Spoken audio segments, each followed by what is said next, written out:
here's Brody Brazil. If you've got a great question or comment or contribution for this YouTube channel, I would love to hear it. Call it in right now, 833-4-BRODY.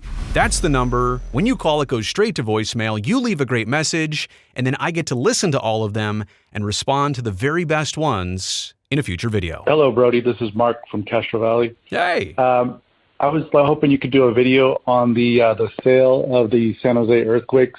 I know that Fisher's trying to sell the team so he can get money for the A Stadium, and I haven't heard anything about this since June. So if you could look into that and give us the info, I'd appreciate it. Thank you. Bye. All right, Mark, thank you. My initial reaction was because you're calling from Castro Valley, my birthplace, a small community in the East Bay that not a lot of people even know about when they live around these parts. So to even see that here up on my screen right now kind of gives me all the weird feelings. Born and raised in Castro Valley. Mark, I don't think we know each other, but thank you for making it such a small world here. As for updates, let me show it to you on the screen right now. I've got nothing on the sale of the San Jose Earthquakes, but on one hand, I've got no updates. On the other hand, because there have been no updates, no whispers, it doesn't seem like this is going to be a quick sale. Because of all that, it also makes me think there are some other things going on here. I want to point this out.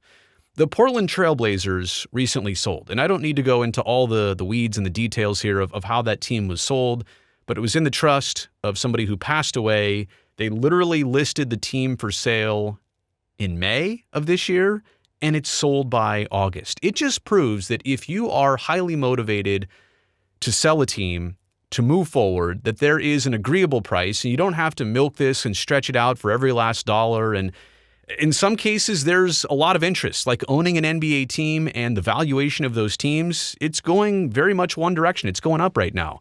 MLS teams are also a different variety here. Maybe their valuation is a lower valuation, but it's also not one that is ascending as quickly and trending as quickly as teams from other professional sports leagues. So my point is, I don't have anything to share. It's all been private. That's all expected.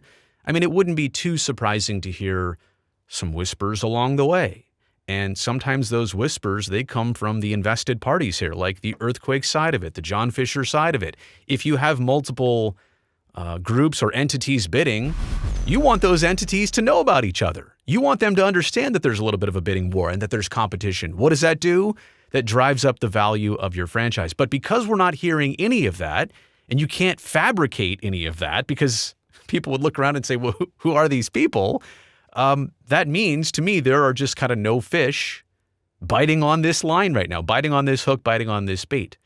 And that's also not terribly surprising. It's taken the Vancouver Whitecaps a very long time to sell their team. I think we're approaching the year mark, almost a year mark, for that MLS team to find a new owner.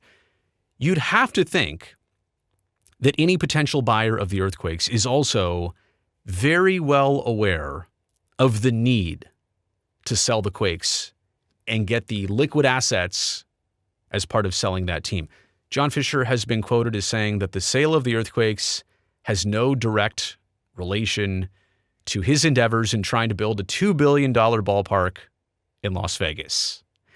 And public subsidies are coming in to the tune of $380 million. There are some loans and some other ways that he'll be taking in money from investors and external sources. But you can't tell me that the sale of the Earthquakes and trying to build a new $2 billion stadium, that they don't time out and don't coordinate in similar fashion. Like, this is not an obscure thing. This is a reality that they're connected.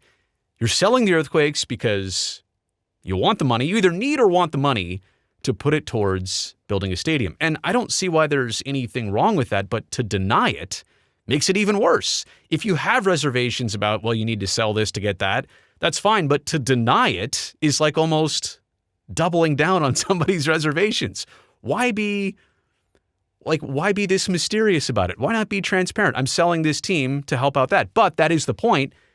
Any buyer is probably aware of that, even though John Fisher and Earthquakes ownership are going to deny that.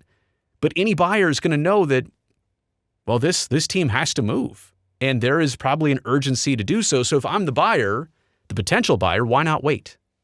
Why not take some time here? The team is valued at $600 million and you want $7 million. I'm going to say $450 million. Let's start there. Let's take our time. Let's take months and maybe years to have this back and forth ping pong conversation, because you're urgent to sell and I'm urgent to buy, but it's not as urgent as you are to sell. Ultimately, I think for fans of the Quakes, for the community of San Jose and Santa Clara County and the South Bay and really the Bay Area, with this being our MLS team, and I realize they're not the only professional soccer team in town. There's the Oakland Roots, just a handful of miles north. But it feels like the Quakes, as long as they've existed under this current ownership, they've been hindered. They've been a team that was run similarly to the A's, where they were never invested in properly. And then there's change and turnover in the coaching staff and the mindset and the model and the players. And for guys like Chris Wondolowski and Shea Salinas and even Tommy Thompson to stick around as long as they did, it's almost like a miracle that they did stay around that long. The Earthquakes are a constant state of turnover, and it's sad because they have a stadium that's good enough, I think beautiful enough for fans to want to come, but the team and the product itself has not done the fans around here justice. And despite what I think Dave Cavill might have said, or was that John Fisher who said that? I believe it was Dave Cavill, former A's president, former Earthquakes president, that the stadium just wasn't built right enough, or they didn't make it fancy enough. It's, 10 years old at this point? We should not be looking at it, or it already is saying it's outdated, but the stadium is fine for what it does. The team, there's a platform there. That's my point. This team should be successful. It should be thriving in our market. But has it in the last couple decades, minus that one 2012 season, minus that one, and that was over at Buckshaw Stadium, like on the campus of Santa Clara University?